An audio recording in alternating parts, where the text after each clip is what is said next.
Reheated Cold War tactics or just pre-planned war games? The Russian military were on maneuvers today in the northwest of the country. Watched over by President Putin, keen to test the combat readiness of his forces, some of which operate in regions bordering Ukraine. Protesters there may have ousted Kremlin-leaning President Yanukovych, but they know their country can only resist forces like these with outside assistance.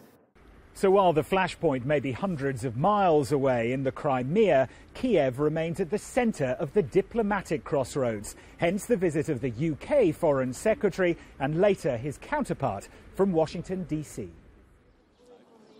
William Hague showed his colours by visiting the road in central Kiev where so many died in last month's bloody confrontation.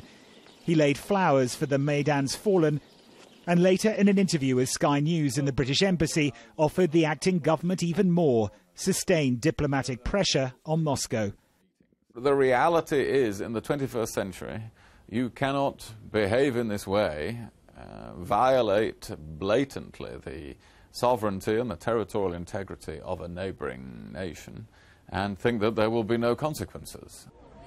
In Brussels, his European counterparts voted to suspend negotiations on visa practices with Russia, giving Moscow until an emergency EU leaders summit this Thursday to show a willingness to mediate, not irritate. Brussels' foreign policy chief will meet the Russian foreign minister in Madrid on Tuesday. With such staunch support, Ukraine's acting prime minister remained defiant.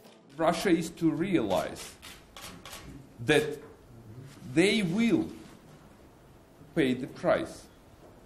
And not only Russia, but those who are today in Crimea, and they present an illegal, and I would reiterate again, an illegal power in Crimea. But Russia is pursuing a different narrative. It justifies its troop movements in autonomous Crimea on two grounds: protecting its majority ethnic Russian population and its Black Sea fleet from what it calls an illegal coup. I repeat, this is a matter of defending our citizens and our compatriots, of defending the most important human right, the right to life. Those who attempt to interpret the situation as an act of aggression and threaten us with sanctions and boycotts, these are the very same partners of ours who consistently have encouraged political forces close to them to deliver an ultimatum and refuse dialogue.